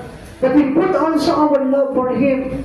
Kaya nga mga kapatid sa Panginoon, dapat nga po ang pag-ibig natin hindi sa mundong ito at sa mga bagay na nandito sa mundo, kundi ang pag-ibig natin kay Kristo. Amen! Kaya nga sabi ng Lord, do not love this world or even things in the world. Do not be materialistic. Do not be materialistic. Alam niyo po, tayo po mga nilalang, tayo po mga sumasampalataya sa Panginoon, ang pag-ibig na natin ay na kay Kristo. Amen! Pero klase po ang isang Kristiyano. Ang Kristiyano po kasi minsan ganito. Nakalaya sa materialism pero hindi nakalaya into materialistic attitude. Bakit? Ganito po yan. Pag materialism ka, alam mo, ang pagkakaunawa po kasi ng mga non-believers, all for material things only. Na kailangan kong kumita, kailangan ko yumaman, kailangan ko magandang bahay, kailangan ko ng trabaho, kailangan ko ng mga bagay-bagay nito. Makinig po kayo, materialism. But even his own life is material. Amen? Amen. Tayo nag-exist tayo dito as material lang. Yung mga non-believer, ganoon po yung pangaunawa nila. Na pag namatay ako, wala nang second life na darating. Wala nang another life that is coming. Wala. Kundi pag namatay ako dito, non-existence na, wala na.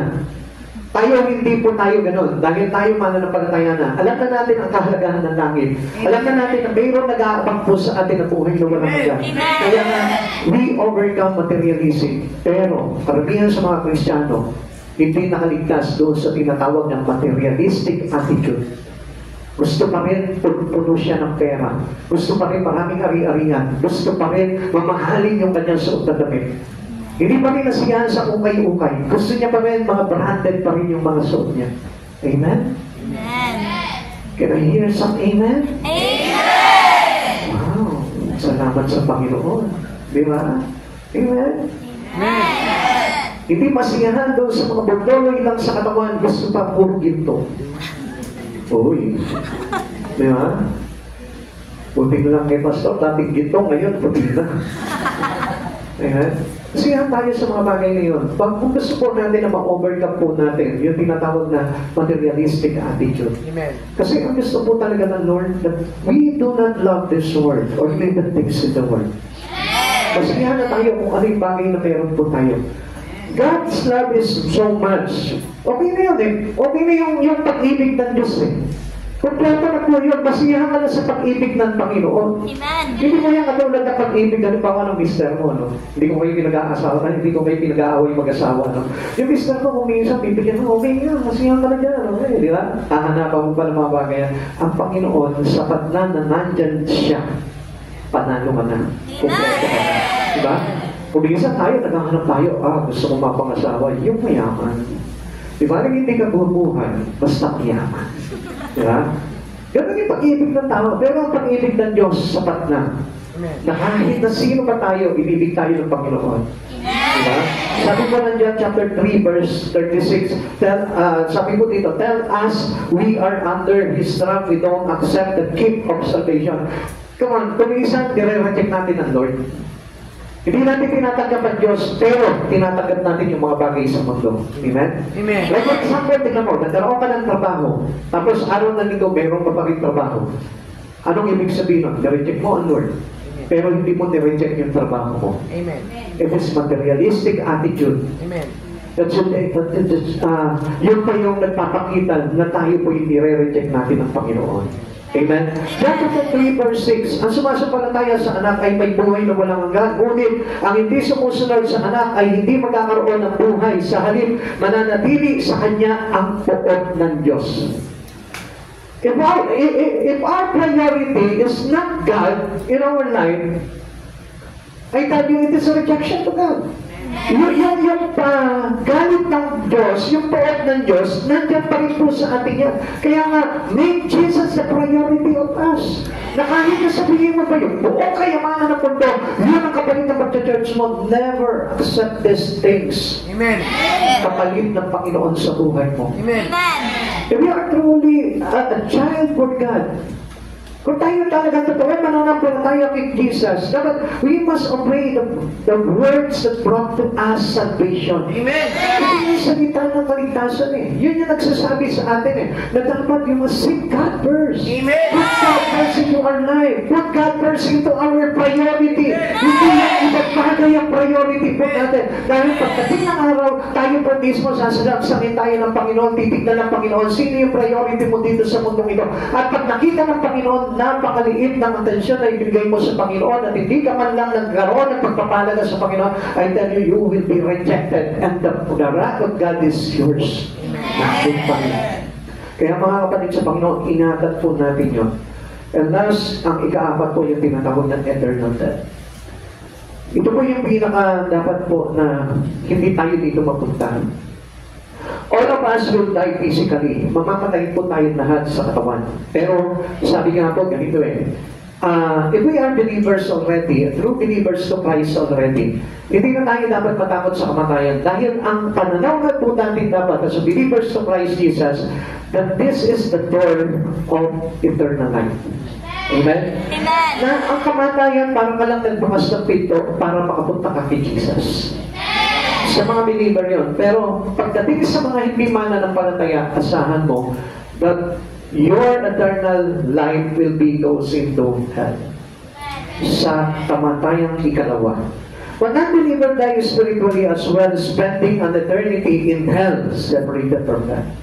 Kaya nga ito yung ingatan natin. Living separate from God, walang mayugdudulot na mabuti po sa atin yan. Amen. Kaya practice na ang buhay po natin ay nakadikit sa Panginoon. Estudyante ka man, nanay ka, tatay ka, o nagtatrabaho ka, businessman ka man, o kahit na ano pa. Kahit politiko ka pa.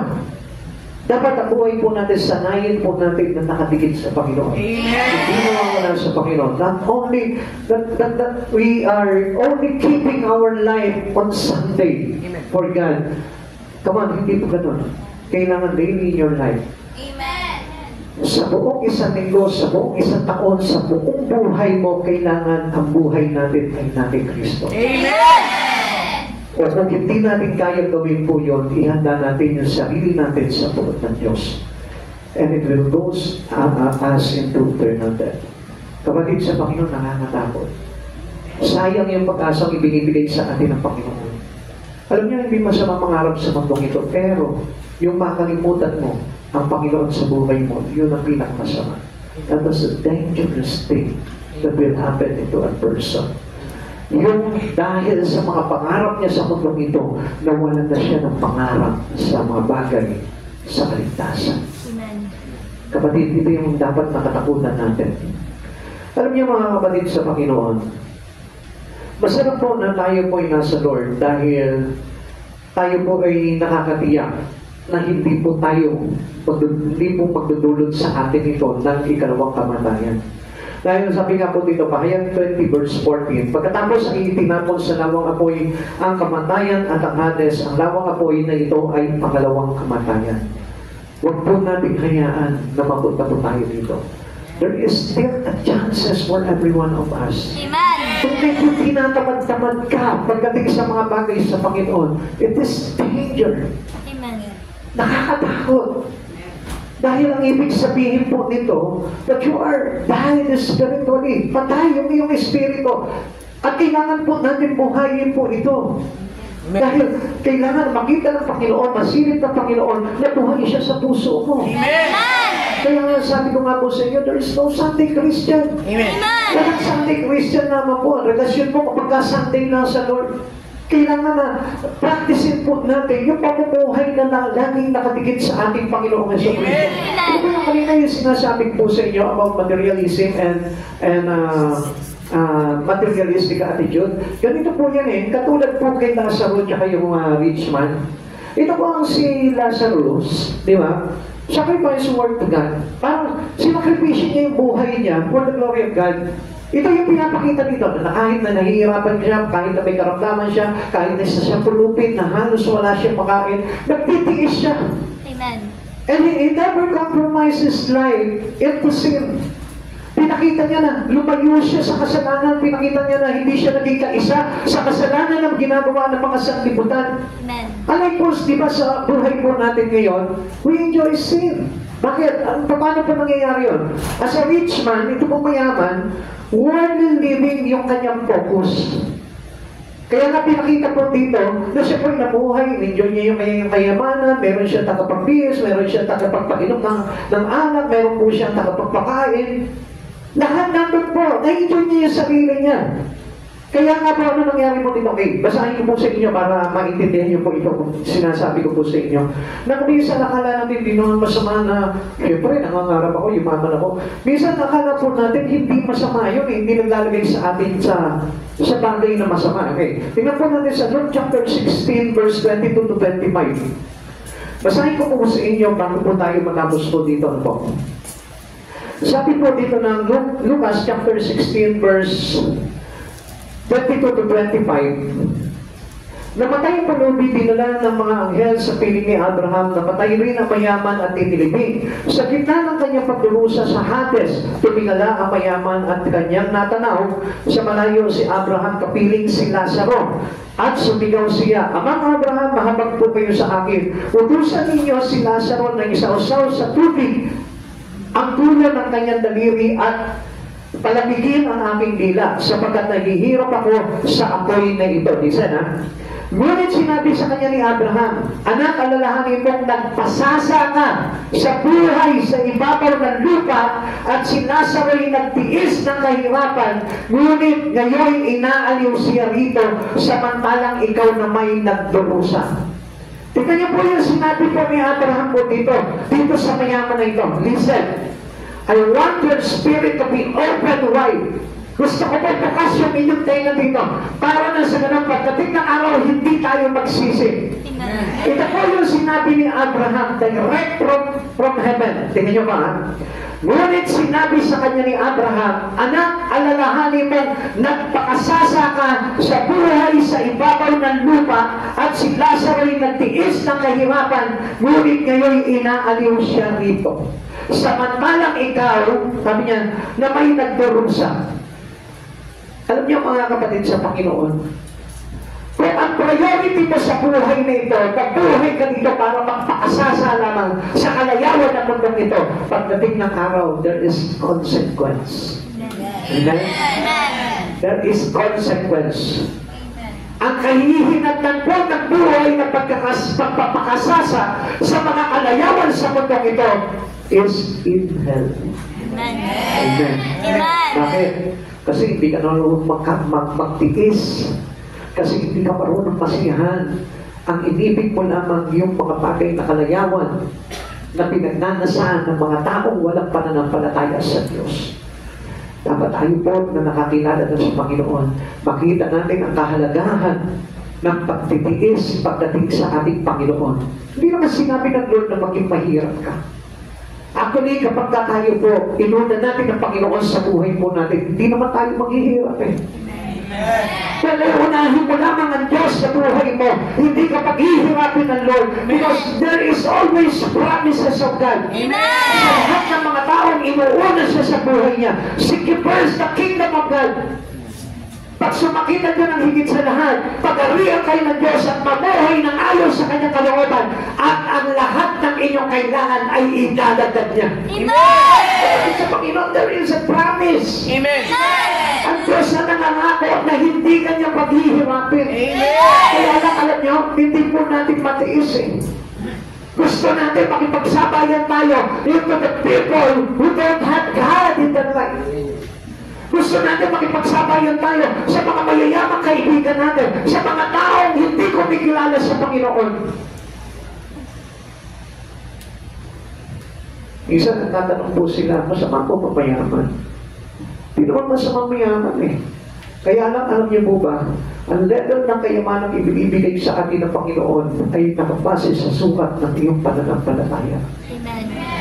Hindi ito lalagpas sa iyong pananampalataya. Kung ikaw ay mananampalataya sa Panginoon. Pero lagi po natin tatandaan, there is always Satan. Na pag pwede ka punuin, pusugin, sa mga kalayawan sa sanlibutan ito para lunurin ka naman at hindi mo makita ang kahalagahan ni Jesus sa buhay mo. Amen. Uulitin ko po sa inyo, pag isa kang Kristiyano, mananampalataya ng Panginoong Jesucristo, yung iyong ibibigay sa iyo ng Panginoon na kayamanan ay base lamang sa sukat ng iyong pananampalataya. Bakit? Kasi hindi papahintulutan ng Lord na ikaw ay mawala sa Kanya. Amen.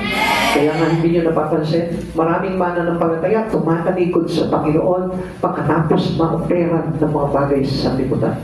Bakit? Kasi lumagpas yung offer na yun at hindi ang Diyos na nag-offer kundi ang kaaway. Amen. It is the bait of Satan. Pahayin ni Satanas po yun. Kaya nga kapag sabi ko nga po sa inyo, pag yung mga blessings sa buhay niyo ay nakakapagpalayo sa iyo sa Panginoon, maalarma ka na. Amen. Magising ka na dahil hindi yan kay Kristo.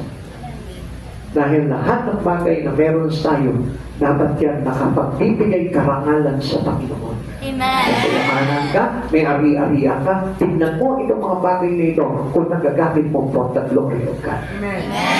Dahil pagdating ng araw, diyan at puso atin ng Panginoon, yung pananampalataya mo, sasabihin sa iyo ng Lord, you must decide kung anong pipiliin mo. Minsan nga, dito pa lang, sa oras pa lang natin, sa kalagayan pa lang natin, kapag pinapili ka na ng Panginoon, hindi na natin mapili ang Panginoon. Amen? Amen? Amen. Kaya nga, mas maganda na tayo maging katulad ni Lazarus. Mahirap man tayo sa mundong ito, pero mayaman naman tayo sa Espiritu, sa pag-ibig at pagmamahal ng Panginoong Jesucristo. Amen. Every person will face the great white throne of judgment. Lahat tayo haharap yan. Mabuting masama, haharap po tayo dyan. Kaya nga ito yung dapat na pinaghahanda po natin. Pahayag 20 verse 11 to 15. Pagkatapos tayo dito, nakita ko ang isang malaking tronong puti at ang nakaupo doon, naglaho ang lupa at langit sa kanyang harapan at hindi na nakita pang muli. Nakita ko nakatayo sa harap ng trono ang mga namatay, maging dakila at hamak, at binuksan ang mga aklat, binuksan ang isa pang aklat, ang aklat ng buhay, inatulan ang mga patay ayon sa kanilang ginawa, batay sa nakasulat sa mga aklat. Iniluwa ng dagat ang mga patay na naroon, iniluwa din ng kamatayan ng daigdig ng mga patay ang mga patay na nasa kanila. Hinatulan ang lahat na ayon sa kanilang mga ginawa. Pagkatapos ay itinapon din sa lawa ng apoy ang kamatayan at ang daigdig ng mga patay, ang lawa ng apoy, ang pangalawang kamatayan, ang sinumang hindi nakasulat ang pangalan sa aklat ng buhay at itinapon sa lawa ng apoy. Make sure that your name is listed into the book of life. Huwag na huwag kang mawawala sa talaan ng buhay. Amen. At paano hindi ka mawawala doon kung ang buhay mo ay malayo sa Panginoon? Kaya nga, idikit mo ang buhay mo sa Panginoon, ilapit mo, paggamit mo ang buhay mo. Surrender it all to God. Lahat ng meron ka, paggamit mo for the glory of God. Makikita mo, yung pangalan mo kailanman hindi mabubura sa aklat ng buhay. Kaya nga lahat ng kumilala sa Panginoon, tinanggap kay Kristo, hindi na po humihiwalay sa Panginoon niya. Dahil ang iniingatan po niyan, yung kanyang pangalan ay makapabura sa aklat ng buhay. Kapatid sa Panginoon, you must be aware. Kailangan maging aware tayo doon. Baka mamaya simpa ka lang ng simba, pero yung pangalan mo wala na sa aklat ng buhay. It is our choice. Choice na po natin yun. Hindi mabubura ang pangalan mo doon kung tayo'y sumusunod sa kalooban ng Panginoon. Amen. The wicked will receive various degrees of punishment for choosing a life separated from God. Kaya nga, may mga mabigat na parusa po talaga. Mahirap na mamuhay po tayo ng hiwalay sa Diyos. Tandaan po natin, yung buhay natin ay para kay Kristo. Kaya nga, itong Diyos na ito ay bumaba dito para naman sa atin. Kaya mga kapatid sa Panginoon, hindi tayo ba pwede mamuhay na tayo malayo sa Panginoon? Tandaan po natin yan, the wicked will receive various degrees of punishment for choosing a life separated from God. Ngayon, ano ba yung pinipili mo ngayon? Yung buhay ba na nandito na makasalimutan o yung buhay na naki Kristo? 2 Peter chapter 2 verse 20 to 21. Sapagkat kung nakatakas na sa kasamaan ng sanlibutan ng mga taong kumikilala kay Jesucristo na Panginoon at tagapagligtas, ngunit muli silang naakit sa dating masamang gawain at tuluyan mahulog dito, ang magiging kalagayan nila ay masahol pa sa dati. Mabuti pang hindi na nila nalaman ang daang matuwid kaysa pagkatapos malaman ang banal na utos na itinuro sa kanila ay tinalikuran ito. Kaya ang mga kapatid sa Panginoon, you must be aware. Amen. Makakilala ka sa Panginoon, nakarinig ka na ng salita ng katotohanan, panghawakan mo ngayon. Amen. Dahil ito yung dapat napiliin natin sa buhay natin, yung kaligtasan, yung buhay na mapupunta kay Kristo. There is only one way to be free of the greatest burden. Iisa lang yan. Gusto mong alisin lahat ng mga burden ng kasalanan na nakapatong sa balikat mo. Ano ba yung mga kasalanan mong ginagawa? Kapatid sa Panginoon, gusto ko na malaman mo gaano mang kabigat yung kasalanan mo na meron mo ngayon. Idikit mo na palagi ang buhay mo sa Panginoon. Huwag kang bibitiw kahit anong mangyari. Huwag kang bibitiw. Amen. Huwag kang bibitiw. Uulitin ko sa iyo, huwag kang bibitiw. Amen. Dahil kahit na gaano kasama, may pag-asa. Amen. Kung ang buhay mo ay ipinapasako mo sa Lord, kung ang buhay mo ay pinagagamit mo sa Lord, kung ang buhay mo ay namumuhay ka ng ayon sa Panginoon. Amen. This substitutionary death on the cross is the only way to God. Tama. Pahalaga mo yung ginawa ni Jesus sa krus. Makikita mo, laki ng pag-asa po natin. Hindi tayo mawawalan ng pag-asa. John chapter 14 verse 6, Jesus said, I am the way, the truth, and the life. No one comes to the Father except through me. Kapatid sa Panginoon, iisa lamang yung daan. Wala nang ibang daan. Huwag ka na mamili ng mga religion. Isa lang ang pipiliin mo, only Christ Jesus. Amen. Kahit na hindi mo pang piliin itong church na ito, basta piliin mo lang si Jesus. Dahil si Jesus ang kaligtasan. Huwag mo naguluhin yung isipan mo sa oras na ito. Isa na naman ang gusto ng Panginoon na yun. Yung idikit mo ng todo ang buhay mo sa Panginoon. Amen. At mamuhay ka ng ayon na kay Kristo. Hindi malayo sa Lord. Sapagkat gusto na malaman po ng Panginoon kung talagang ikaw nagkaroon ng kapangyarihan sa iyo yung bagay na dakilang ginawa ni Jesus from the cross sa buhay mo. At alam niyo kung paano makikita po yun? Na kapag ang buhay mo, ipinapagamit mo na sa Kanya. Na kapag ang buhay mo ay nakasuko na sa Kanya. Na kapag ang buhay mo ay ibinidikit mo na sa Kanya. Yun yung buhay na kung saan nalaganapan ng kapangyarihan ng kadakilaan ginawa ni Jesucristo sa krus ng Kalbaryo. There are only two choices. Dalawa lang ang pagpipilian po natin. Jesus for the eternal death. Kung kay Jesus, may buhay na walang hanggan. Kung hindi si Jesus, pinili mo lang yung mga pangarap mo, yung kalayawan ng mundong ito. Nagpakasasa ka lang dito sa mga bagay sa mundong ito. I tell you, there is eternal death that we are waiting for you. Kapatid sa Panginoon, anong gusto mong maghintay sa'yo? Man's conformity to the Word? Or man's conformity with life in Jesus? Be wise enough to make the right choice. Mag-isip ka sa oras na ito. Sapagkat ang Diyos na ito nagsasabi sa iyo, personally, nilalagay niya sa puso mo, binubulong sa tenga mo, piliin mo ako. Piliin mo ako. Sabi ng Lord, piliin mo siya. At sa oras nito, kapatid, isa-isahin mo sa isipan mo ngayon. Ano ba yung mga bagay na nagawa ko? Passive. Kawan, habang nakatayo ka, gusto ko na maisip mo itong mga bagay nito.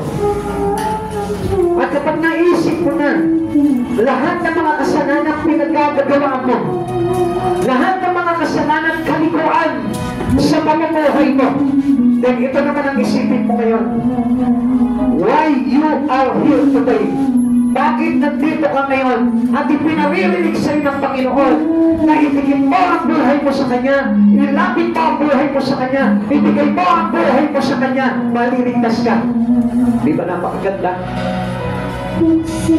Dahil na tayo binigyan ng Diyos ng chance to live with Him in His kingdom, na tayong lahat ay pinahintulutan ng Diyos na mabuhay po tayo sa kapangyarihan niya, sa kanyang kalwalatian.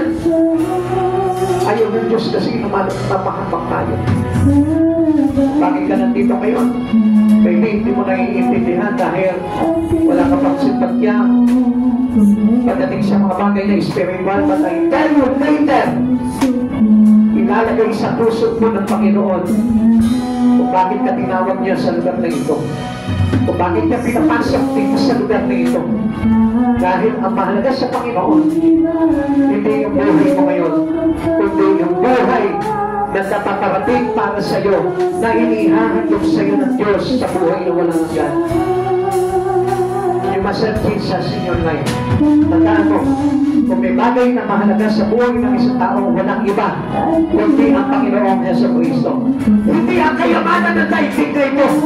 Hindi ang pinagkakakitaan mo. Hindi ang iyong pinapos. Hindi ang iyong mga ari-arian. Hindi yung dami ng pera mo. Kundi si Jesucristo na maglalagay sa iyo patungo sa buhay na walang hanggan. And that was the truth. Pagkabi mo si Jesucristo sa oras na ito, kapatid. Come on, let us worship God. Bakit ka nandito ngayon? It is because of the love of God. Bakit ka nandito ngayon? Dahil gusto ng Diyos na makawilan ka sa kanyang kaharian pagdating ng araw. Kung bakit nandito ka ngayon? Dahil sinasabi sa iyo ng Diyos, anak, pinatawad na kita sa iyong lahat ng pagkakasala. Accept Jesus and you will be saved. Accept Jesus right now, and He will forget all your sins from the past. Come on. Kung pinakanggap mo si Jesucristo sa buhay mo, I want you to come in front of this altar. Inaanyayaan kita dito sa harapan na ito. Ipapanalangin kita. Kung pinakanggap mo si Jesucristo bilang iyong tagapagligtas, inaanyayaan kita dito sa harapan. Inaanyayaan kita. Kung talagang pinakanggap mo si Jesus sa buhay mo bilang tagapagligtas, ipagpakumpaka mo ang buhay mo sa kanyang banal na harapan. Isuko mo ang buhay mo sa kanya. Ipaglamit mo ang buhay mo kaya sa Kristo. Katawan, people of God, if you are ready today and not tomorrow, accept Jesus right now and you will be saved. And you will be saved. And you will be saved. Huwag mong panghinayaan ang bawat pagkakataon na ibinibigay sa iyo kansa ng Panginoon para sa kaligtasan mo. God is always welcoming sinner who want to be saved. Kung huwag ka matakot, kung bago ka man sa gawain ito, kaya hindi ka pa man sigurado sa kalagayan mo pagdating ng araw. Tanggapin mo ang Espiritu ng Panginoong Jesucristo sa oras na ito. Tanggapin mo ang pagpapatawad ng Panginoon sa pamamagitan ng pagpapagpapapos sa kanyang banal na harapan.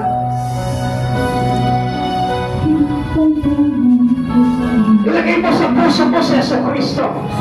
Unahin mo siya sa buhay mo. Piliin mo siya ng higit sa lahat. Huwag mong i-reject ang Panginoon dahil lamang sa kalayawan ng mundo. Huwag mong ipagpapalit ang Diyos na ito sapagkat hindi ka maililigtas ng anumang bagay na pinangahawakan mo ngayon. Kundi only Christ Jesus is the way to life eternity. It's the way to His kingdom. It's the way to the Father. Kapag tinatawagan ka ng Panginoon, if you want to receive Christ Jesus, humble yourself in Christ Jesus. Magpakumbaba ka sa Panginoon, huwag na mahiya. It is the practices of every believers of Christ. Kung paano niya iniyuno yung buhay niya sa Panginoon.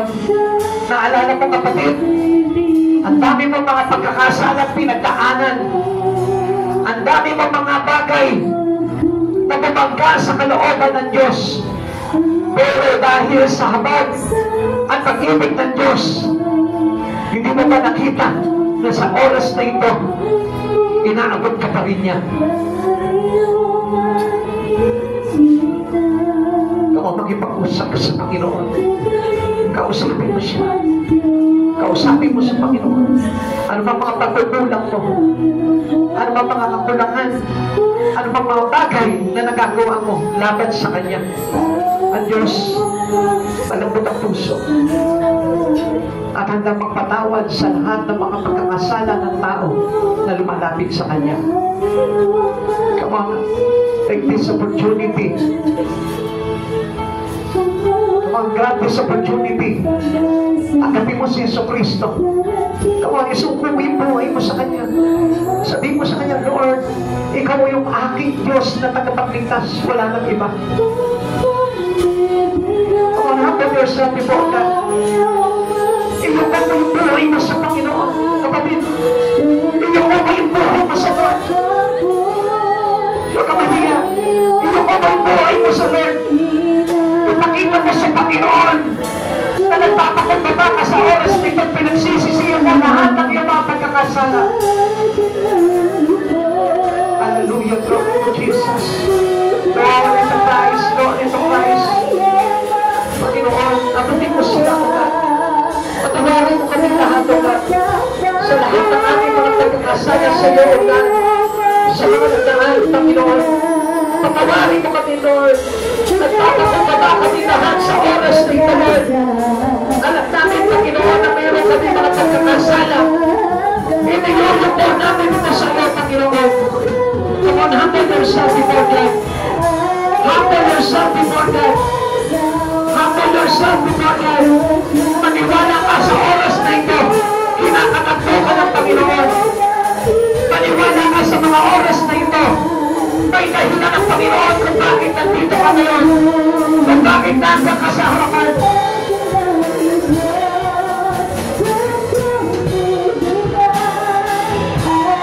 Mahal ka ng Diyos. Hindi mo pababayaan ng Panginoon. Surrender your heart into Christ Jesus. Surrender your life into Christ Jesus. Sabihin mo sa Panginoon, Panginoon, wala kami may pagmamalaki sa iyo, Lord. Isa lamang kami mga makasalanan na lumalapit at humihingi ng kapatawaran. Kapag aminin mo sa Panginoon yung kasalanan mo, if you confess your sin, He is righteous and just, and He will forgive you in every iniquity that you have, in every sin that you have. Kapag mahal ka ng Diyos, mahal ka ng Diyos, mahal ka ng Diyos. Hallelujah, hallelujah, hallelujah.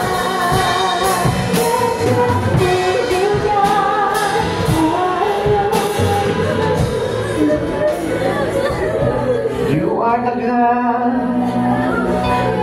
that hinantin. Come on, Lord. Hinihiling namin sa iyong Panginoon pagdating mo bawat espiritu ng iyong mga anak, Lord. Alam namin yung pagkukulang namin sa iyo, God. Alam namin, Panginoon, yung mga pagkakasala namin sa araw-araw, Lord. Alam namin, Panginoon, maraming tao kami nasasaktan. Bunga ng aming mga salita, bunga ng aming mga gawa. Sa oras na ito, Panginoon, nagpapakumbaba kami lahat sa iyo. Humihingi kami ng tawad, Lord. Humihingi kami ng kagalingan sa Espiritu, Lord. Humihingi kami ng pagpapatawad, Lord. Akala namin, Panginoon, yung katawan lang namin na nagkakasakit. Yung Espiritu pala namin, Lord, dahil malaon na kami, Panginoon, na nahiwalay sa iyo. Come on. Aminin mo sa Panginoon lahat ng mga pagkukulang mo. He's willing to listen. Nakikinig ang Diyos. Nakikinig siya ngayon sa oras na ito. He's on the middle pass. Sabi niya, where two or three gather together in my name. He is on the middle pass. At naniniwala ko na sa oras na ito, kung nagpapakumbaba ang isang tao, nananalangin, nakatalikod sa kanyang mga kasalanan, babalik niya ang katiwasayan at kasaganaan sa iyong espiritu. Come on, cry out to God. Alam ko sa oras na ito, inaabot ka ng Panginoon. Alam ko sa oras na ito, inaabot niya yung puso mo. Alam niyo kung bakit may kahirapan ng tao. Alam niyo kung bakit may pagdurusa ng tao sa mundong ito. Because of sin.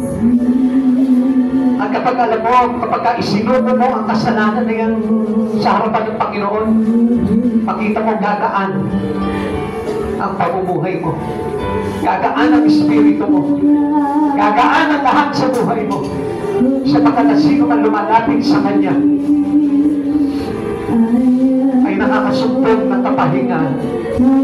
At sa oras na ito, kaya ka nandito ngayon, sapagkat gusto ng Lord na maranasan mo ang kapahingahan na ito sa pamamagitan ng banal na presensya ng ating Panginoong Jesucristo. Basahin mo rin na magpakumbaba ka sa Kanya. At kung meron ka ng mga tao na nagawa ng pagkakasala, ihingi mo ng tawad ngayon sa ating Panginoon. At kung meron ng tao na nagkasala sa iyo, patawarin mo rin sila. Sapagkat ang Diyos ay Diyos ng pagkakatawad. Ang Diyos ay hindi nagkakalit ng galit. At sa oras na ito, kapatid, gusto ng Panginoon na ito na ipadulog mo sa Kanya yung puso mo. Sige, palamutin mo yung puso mo sa Panginoon. Hayaan mo turugan ng Panginoon ang puso mo. Dahil may presensya ng Lord sa oras na ito na nagsasabi sa iyo, ikaw yung Kanyang anak. Ikaw ay sa Kanya. Ang buhay mo ay hindi dito sa sanlibutan na ito, kundi sa buhay na walang hanggan sa piling ng ating Panginoong Jesucristo.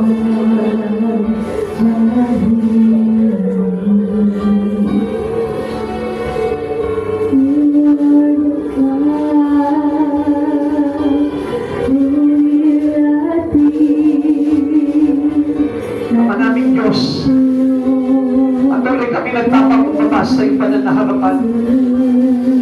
Sinusuko namin sa iyo, Panginoon, lahat ng aming mga pagkakasala. Lahat ng kabigatan, Panginoon, nagpasal namin sa aming mga balikan, tunga ng aming mga kasalanan. Hinihingi namin ng tawad sa iyo ito, Panginoon. Linisin mo kami, Panginoon, ng iyong pagpapagpalang tabanan ng dugo. Alisin mo po sa amin, Panginoon, ano ba mga pagpapalaki sa iyo. Alisin mo po sa amin, Panginoon, ano ba mga pagsalansak namin. Ano ba pagtalikod namin, Lord. Patuloy na po kami, Panginoon, sa lahat ng aming mga karumihan. Patuloy na po, Panginoon, ang espiritu na ito, Panginoon, na naghahari ang kasalanan, O God. Palitan mo po ito ng banal mong espiritu. Palitan mo po ito ng kabanalan mo, Panginoon. Palitan mo po ito ng kababaan ng kalooban. Palitan mo po ito ng tulog na puso na marunong tumanggap sa iyo, Panginoong Jesus. Lumalapit kami sa iyong banal na harapan. Nagpapakaisa kami, Panginoon. Nagpapakumbaba sa iyo. Humihingi ng tawad sa lahat.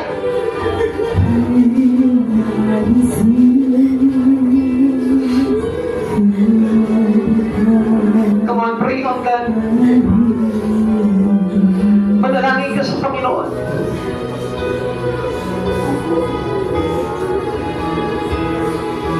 Pinalapit kami sa iyo. Humihingi kami ng tawad sa lahat ng aming mga pagkakasala. Ipapakumbaba kami sa iyong banal na harapan.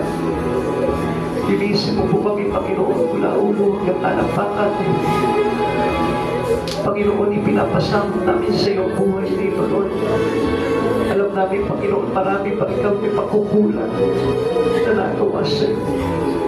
Patawarin mo po kami, Panginoon. Patawarin mo po kami. Ikaw ang kailangan namin, Panginoon, sa buhay nito, Lord. Aanin namin ang kayamanan ng sanlibutan ito, Lord. Kung ang kapalit naman ito ay ang aming mga kaluluwa. Aanin namin ang kayamanan ng sanlibutan ito, Lord. Kung ang kapalit naman ito ay kaligtasan sa buhay na walang hanggan. Patawarin mo po kami lahat, O God. Idinudulog ko po ito sa iyo, sa iyong banal na harapan.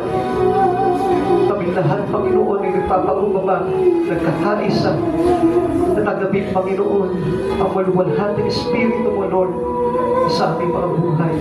Pagarihan mo po kami, Panginoon, ngayon at magpakailanman. Hallelujah, Lord. Thank you, Lord.